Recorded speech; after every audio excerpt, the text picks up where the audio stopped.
राधे राधे। राधा वल्लभ श्री हरिवंश। पूज्य गुरुदेव भगवान श्री प्रेमानंद जी महाराज जी के चरणों में मेरा कोटि कोटि प्रणाम। साथ ही आप सभी प्रेमी जन, सभी संत जन एवं सभी भक्त जनों को भी मेरा प्रणाम। कई बार कई साधकों के मन में यह प्रश्न अत्यधिक बार उठता है और कमेंट भी करके हमारे कुछ भक्तजन पूछते हैं कि जब भी हम गुरु जी की कोई भी कथा सुनते हैं या हम गुरु जी की कोई सा भी आंतरिक वार्तालाप सुनते हैं जिनमें कि प्रश्न और उत्तर होते हैं, किसी भी प्रश्न का उत्तर यदि हम सुनते हैं तो उसका प्रमुख जो उत्तर आता है वह केवल एक ही शब्द निकलता है। हर प्रश्नों का उत्तर एक ही है, नाम जप। तो आखिर ऐसा क्यों? क्या नाम जप ही सारी समस्या का निवारण है या फिर हर समस्या नाम जप से सुलझ सकती है? हमें केवल नाम जप करें और कोई अन्य कार्यों पर, अन्य विषयों पर ध्यान न दे तो हमारी सारी समस्याएं सुलझ जाएंगी। तो इस पर पूज्य गुरुदेव भगवान श्री प्रेमानंद जी महाराज जी हमारे कहते हैं और बहुत ही छोटा सा सरल सा उत्तर देते हैं अपनी कथा में।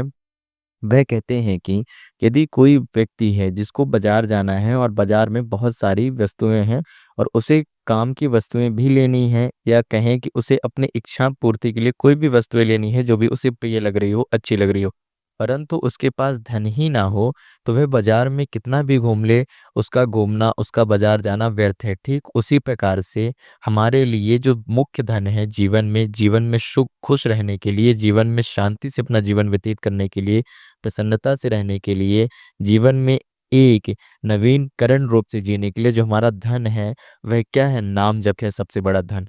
तो सबसे यानी कि यदि देखा जाए तो कोई जो व्यक्ति बाजार जा रहा है तो उसके लिए विशेष यह नहीं है, अर्थात यानी कि ज़रूरी यह नहीं है कि वो उसका बाजार में घूमना है, अलग अलग तरीके की वस्तुओं को देखना है। उसका ज़रूरी यह है कि धन होना है। यदि उसके पास धन हो तो उसके बाजार जाने का सार्थक निकलेगा। ठीक उसी प्रकार से यदि हमारे पास मन की खुशहाली हो, मन में शांति हो, तो ही हमारे जीवन में इतनी मेहनत, इतनी प्रयास करने का सार निकलेगा। चाहे फिर हमारे पास कितना भी धन हो, कितनी भी सफलता हो, हम जब अपने आंतरिक जीवन में खुश ही नहीं है, हमारा मन शांत ही नहीं है, मानसिक खुशी है ही नहीं, तो कोई भी सफलता, कोई भी धन, कोई भी यश वैभव हमारे जीवन को सफल नहीं बना सकता है। तो ठीक उसी प्रकार से उस साधक के पास, उस व्यक्ति के पास यदि धन रहेगा तो वह हर अलग-अलग सामग्रियों को बाजार जाकर भी अपनी इच्छा अनुसार से खरीद सकता है। जितना अधिक उसके पास धन रहेगा वह उतनी ही अच्छी वस्तुएँ ले सकता है और आजकल तो ऑनलाइन का ज़माना है तो वह अपने घर बैठे भी बुलवा सकता है। ठीक उसी प्रकार से यदि हमारे अंदर मन की शांति रहेगी, आध्यात्मिकता मार्ग पर हमारे नाम जप की जो शक्ति है वह बढ़ेगी, तो हम ज़रूरी नहीं है कि अलग-अलग यज्ञ हवन कराएँ, पूजा-पाठ कराएँ, यहाँ-वहाँ तीर्थ स्थलों में जाएँ, अलग-अलग जगह दर्शन करने जाएँ। यदि हमारा ध्यान एकाग्रचित हो गया और हमारे ध्यान एकाग्रचित की क्षमताएँ बढ़ गईं, हमारे नाम जप की क्षमताएँ बढ़ गई, हमारे नाम जप की जो आदत है, जो हमारा अभ्यास है वह बढ़ गया, तो हम घर बैठे हुए भी अपने जीवन में सुख शांति हासिल कर सकते हैं, अपितु अत्यधिक धन, यश, कीर्ति, वैभव इकट्ठे करने की बजाय। आजकल के जीवन में आपने देखा होगा कि ऐसे बहुत से व्यक्ति हैं कि जिनके पास रुपया पैसा तो बहुत है, मान प्रतिष्ठा तो बहुत है, लेकिन जो उनके जीवन में खुशी है वह नहीं है। उनके जीवन में जो प्रेम होना चाहिए वह नहीं है। वह जीवन में सारी दौलत, सारी संपदा इकट्ठा करने के बाद भी अपने आप को कहीं न कहीं अकेला महसूस करते हैं। उनको कहीं न कहीं एकांत में बैठे हुए रहते हैं तो ऐसा महसूस होता है कि यह सारी चीज़ें, यह सारे धन, दौलत, ऐशो-आराम, रुपया, पैसा, यश, वैभव ये किसी काम के नहीं जब मैं अपने मन से ही खुश नहीं हूँ। किसके साथ बाँटूँ? किसके साथ बैठूँ? किससे अपने अंदर की खुशियाँ बाँटूँ या किससे अपने अंदर के दुःख को मैं कहूँ? कहाँ से आएगी ये खुशियाँ? तो ऐसा क्यों होता है? क्योंकि उनका जो मन है वह हर प्रकार की शक्तियों को, हर प्रकार की खुशियों को, हर प्रकार की समस्याओं को झेलने की उनके अंदर शक्ति ही नहीं है, क्योंकि वह तो अभी तक विषय भोगों में लीन थे और आंतरिक मन की जो शक्ति है वह कहाँ से आती है? वह केवल हमें मिल सकती है आध्यात्मिक मार्ग से। इसीलिए आप अपने जीवन में देखेंगे, हम अपने इतिहास के पूर्व में जाएँ, जो हमारे बड़े जन थे, हमारे जो पूर्वज थे, वे किसी भी साधक को हो तो सबसे पहले आध्यात्मिकता की तरफ उसका एकाग्रचित करते थे। उसका अधिक यदि बढ़ावा करते थे तो आध्यात्मिकता की बढ़ावा करते थे। पहले हमारे जीवन में गुरुकुल हुआ करते थे तो गुरुकुल में भी सबसे पहले आध्यात्मिकता यानी कि एक शिक्षा ग्रहण करने से भी पहले हमें गुरु की पूजा, माँ सरस्वती जी की पूजा, गुरु के प्रवचन यानी कि ये जो संस्कार है यह भी आध्यात्मिकता से ही हमें प्राप्त होते थे। तो इसीलिए मन को यानी कि किसी भी व्यक्ति को यदि मजबूत होना है तो शारीरिक मजबूत होना सबसे बड़ी प्राथमिकता नहीं होती है। सबसे बड़ी प्राथमिकता होती है मानसिक मजबूती होना, मानसिक शक्ति प्रबल होना और मानसिक शक्ति प्रबल आती है अच्छे विचारों से, अच्छे भजन कीर्तनों से, नाम जप की महिमा से। अर्थात आप जितना ज़्यादा नाम जप करोगे उतनी ही ज़्यादा आपके अंदर मानसिक शक्ति प्रबल होगी, और जब आपके अंदर मानसिक शक्तियाँ प्रबल होगी तो आपको बाहरी जो विषय भोगों की चीज़ें हैं ये आपको व्यस्त नहीं कर पाएगी, यानी कि आपको हरा नहीं पाएगी, आपको विचलित नहीं कर पाएगी, आपको भटका नहीं पाएगी। आप इसके सामने उतने ही अधिक शक्तिशाली रहोगे जितने कि प्रभु की आपके ऊपर महिमा रहेगी, जितना ज़्यादा आप अत्यधिक नाम जो कर लोगे। इसलिए हमारे पूज्य गुरुदेव भगवान श्री प्रेमानंद जी महाराज अपनी कथा के हर प्रश्नों के उत्तर के अंत में यही कहते हैं कि नाम जप अवश्य रूप से करें, क्योंकि नाम जप के बिना आप कुछ भी चाहो तो कर ही नहीं सकते हो। देखो, जब आप किसी भी अपने जो आपके आराध्य गुरुजन हैं, जो आपके आराध्य हैं, जिनको आप अपना भगवान, अपने प्रभु, अपने प्रिय प्रीतम मानते हो, जब आप उनके नाम का जप करते हो ना, तो उनके नाम के नाम मंत्र में, यानी कि उनका नाम रूपी है जो मंत्र, उसमें इतनी अमोघ शक्तियाँ होती हैं कि आपके मन में जितने भी नकारात्मक विचार हैं, जितने भी नकारात्मक शक्तियाँ हैं, जितने भी नकारात्मक जो दृश्य हैं, वह अपने आप मिटना प्रारंभ हो जाते हैं। उनके उनसे जलन पैदा होना प्रारंभ होती है, यानी कि आप मन ही मन में जलन आपके होना प्रारंभ होती है। आपके मन में जलन प्रारंभ होती है कि मैं कैसे करूँ, यानी कि बहुत सारी बुरी चीज़ें आएँगी और आपको अपनी तरफ आकर्षित करेंगी। कैसे? क्योंकि आप उस नाम जप की महिमा को छोड़ दें। यदि आप उस जलन को सह गए और नाम जप को आपने पकड़ रखा, तो आपके अंदर सारी की सारी बुरी आदतें मिट जाएगी। इसलिए मैं सदैव एक जो सबसे अच्छा-सा, सबसे सुंदर और सबसे प्यारा-सा जो उदाहरण दिया था गुरुजी ने, जो कि मुझे सदैव प्रसन्न आता है, और उसी उदाहरण को मैं सदैव अपने मन ही मन में दोहराता हूँ ताकि मुझे भी आंतरिक रूप से आध्यात्मिक शक्तियाँ मिलें। कैसे? जब महाभारत का रामायण काल में जब रावण ने माँ सीता जी का हरण करने के लिए आया था, तो उसने केवल एक साधु का वेश बनाया था। तो उस साधु के वेश को बनाने के साथ-साथ उसने हरण किया था। उस क्षण उससे कई देखा जाए तो सबसे पहले इसका प्रश्न जो पूछा था, यानी कि रावण की पत्नी मंदोदरी ने भी पूछा था, और भी बहुत सारे राक्षस गणों ने जो कि रावण के करीबी थे, उन्होंने पूछा था कि जब तुमने सीता माता का हरण ही किया, तो तुम चाहते तो राम का भी भेष रख सकते थे, यानी कि हमारे प्रभु श्री राम जी का भी भेष रख सकते थे, धारण कर सकते थे, क्योंकि तुम मायावादी हो, किसी भी रूप को धारण कर सकते हो, परंतु तुमने एक साधु का ही वेश क्यों धारण किया और किसी वेश में नहीं? तो रावण ने बहुत ही सुंदर से उत्तर दिया कि जब मैं राम का यदि विचार भी करता कि राम का भेष धारण करूं, मैं केवल इस चीज का विचार भी करता, तो मेरे मन में किसी भी नारी के प्रति कोई भी बुरा विचार आ ही नहीं पा रहा था। यानी कि मैं हर नारी को, मुझे सीता माँ समान लग रही थी, माँ समान दिख रही थी, और मेरे विचार भी सीता के प्रति माता के समान हो रहे थे, तो मैं कैसे राम का वेश धारण करता? और मैं यदि किसी साधु को छोड़ कर के किसी अन्य वेश धारण करता, तो माता सीता, यानी कि हमारी जो माँ सीता हैं, वह कभी भी लक्ष्मण रेखा को पार करके बाहर आती ही नहीं। इसलिए साधु का वेश धारण करा, क्योंकि साधु के वेश धारण करने पे सबसे अत्यधिक सम्मान, और माता सीता हर प्रकार के बंधनों को तोड़ सकती हैं। ठीक इसीलिए तो आप देखिए कि जो आपकी आराध्य का नाम है, वह इतने महान शक्तिशाली रावण को, जो सबसे बड़ा ज्ञानी, सबसे बड़ा अ, शक्तिशाली, पूरे त्रिलोक विजेता वह रावण, उस रावण को यदि मात्र वह नाम का, प्रभु श्री राम का चिंतन करता है, तो उसके मन के सारे बुरे विचार तुरंत ही समाप्त हो जाते हैं। तो हम तो एक साधारण से साधक हैं, यदि हम नाम जप का रटन शुरू कर दें, नाम जप करना प्रारंभ कर दें, तो हमारे अंदर से, तो हमारे अंदर से ही नहीं, मात्र हमारे संपूर्ण जीवन से ही हर प्रकार की गलत विचारधाराएं, गलत विचार, गलत आसक्तियाँ, विषय भोगों के प्रति लालसा, विषय भोगों के प्रति आकर्षण, ये सारी की सारी समाप्त होना प्रारंभ हो जाएँगी। अब हम सोचते हैं कि हमने 1-2 बार नाम जप कर लिया, अब फिर हमारी ये समाप्त क्यों नहीं हो रही?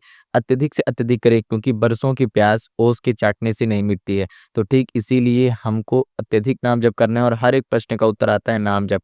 क्योंकि यदि आपको लगे कि सारी समस्याएँ कहाँ से आती हैं? धन से, धन इकट्ठा कर लेते, तुम्हारे जीवन में प्रेम नहीं रहता, हमारे जीवन में शांति नहीं रहती। और प्रेम शांति क्यों नहीं रहती है? अज्ञानता के कारण। हमें अज्ञानता क्यों है? क्योंकि हमें ज्ञान का बोध नहीं है। ज्ञान का बोध क्यों नहीं? क्योंकि हम आध्यात्मिकता में नहीं हैं। ज्ञान का बोध होने का तात्पर्य यह नहीं होता है कि आप बहुत सारी जानकारियाँ जानते हैं, आपने बहुत सारी किताबें पढ़ ली हैं, आप डॉक्टर हो, इंजीनियर हो, आप कलेक्टर हो, या आप किसी बड़े प्रतिष्ठा में बैठे हो, किसी बड़े पद में बैठे हो, आपको बहुत सारा नॉलेज है, आप साइंटिस्ट हो, ये सारी चीज़ें ज्ञान की नहीं है। आध्यात्मिकता ज्ञान, यानी कि वास्तविकता में जो ज्ञान होता है, वह आध्यात्मिक ज्ञान है कि एक मानव को उसके जीवन में कैसे रहना चाहिए, कैसे और किस प्रकार की हर प्रकार की परिस्थितियों को, जीवन में आने वाली हर परिस्थितियों का सामना करते हुए कुशलतापूर्वक, खुशहाल-पूर्वक अपने मन को स्थिर रखते हुए, अपने मन का अपने जीवन में संतुलन बनाए रखते हुए अपनी आत्मा के साथ अपने जीवन में कैसे आगे बढ़ें, यह केवल शक्ति आपको मन से मिलेगी। और मन को कैसे मिलेगी? जब आपका मन प्रबल होगा आध्यात्मिक शक्ति से, आध्यात्मिक शक्ति अर्थात नाम जप से। तो इसलिए पूज्य गुरुदेव भगवान अपनी संपूर्ण कथा में हर प्रश्नों के उत्तर के अंत में यही कहते हैं कि नाम जप की महिमा को बढ़ाएं, नाम जप के अभ्यास को बढ़ाएं। तो आप देखोगे कि आपके जीवन में कोई भी समस्या है, आप उससे स्वयं लड़ने के लिए शक्तिशाली हो जाओगे। आपके जीवन में यदि आपको कोई प्रेम नहीं करेगा, आपको लगेगा कि हमसे कोई प्यार नहीं करता, आपको आवश्यकता ही नहीं पड़ेगी, क्योंकि आप खुद ब खुद प्रिय प्रीतम जो के प्रेम में डूबे हुए रहेंगे, उनके श्यामा श्याम जो के चरणों में डूबे हुए रहेंगे। आपको किसी भी प्रकार की जो विचलता है, यानी कि किसी भी प्रकार की जो समस्याएँ हैं, बाधाएँ हैं जीवन में, हर प्रकार के अलग-अलग एक नए-नए मोड़ आते रहते हैं, हर प्रकार की एक नई परिस्थिति आती रहती है, जिससे हम खुश और सुखी भी होते हैं और दुखी भी होते हैं। तो इन दोनों के मध्य में जो हिस्सा है, यानी कि खुशहाली और दुःख, सुख और दुःख के बीच में जो घड़ी होती है, वह होती है शांति और मन की स्थिरता।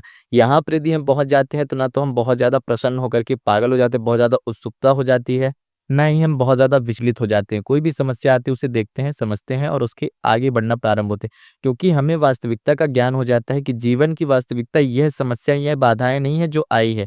जीवन की वास्तविकता कुछ और है। यह तो एक प्रभु की केवल माया है, यह एक लीला है जो कि घटित हो रही है, और इसके साथ-साथ हमें अपने जीवन में आगे बढ़ना है, हमें अपना कर्तव्य पालन करना है, धर्म के साथ चलना है। इसलिए गुरुदेव सदैव नाम जप की महिमा पर अत्यधिक जोर देते हैं। तो हम सभी साधकों का भी यही प्रयास रहना चाहिए कि नाम जप की महिमा को बढ़ाएँ।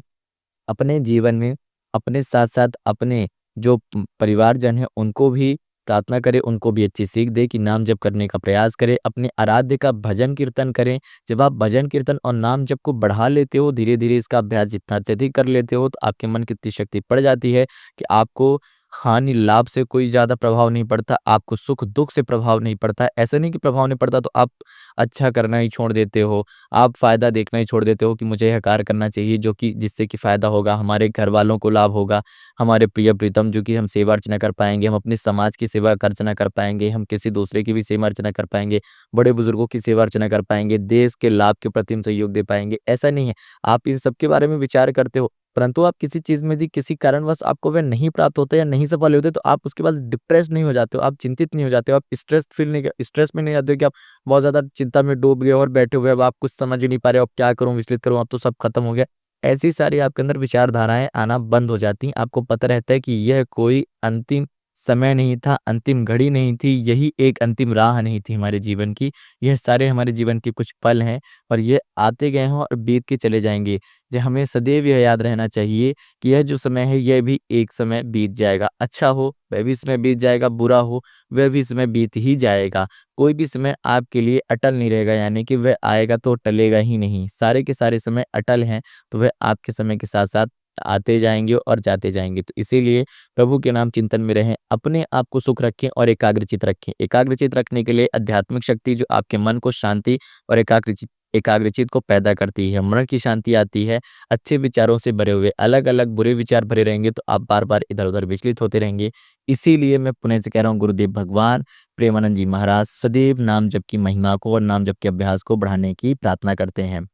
तो मेरा भी आप सभी से यही विनम्र निवेदन रहेगा कि जितना हो सके तो नाम जप करें, पूज्य गुरुदेव भगवान श्री प्रेमानंद जी महाराज जी के अमृत वचनों का पालन करें, श्री राधा रानी जी के चरणों में अपनी सेवा समर्पित करें, हर एक कार्य को धर्म स्वरूप मान करके, भगवान की सेवा मान करके ही करें, धर्म के साथ उस कार्य को करें।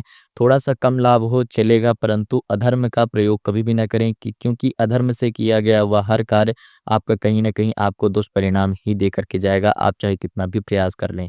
तो प्रिय राधा रानी जी के चरणों में अपनी सेवा समर्पित करते हुए, श्री राधा रानी जी का नाम लेते हुए, अपने प्रिय प्रीतम जो का, अपने आराध्य प्रभु श्री राम भगवान का या किसी भी अन्य भगवान के स्वरूप को आप पूज्यनीय मानते हैं, तो आप उनका नाम जप करते हुए अपने जीवन में आगे बढ़ें। तो आज की इस वीडियो को यहीं पर समाप्त करते हैं। आप सभी को मेरा कोटि-कोटि प्रणाम। साथ ही पूज्य गुरुदेव भगवान श्री प्रेमानंद जी महाराज जी के चरणों में भी मेरा प्रणाम। श्री राधा रानी जी के चरणों में मेरा दंडवत प्रणाम। राधे राधे, राधा वल्लभ श्री हरिवंश।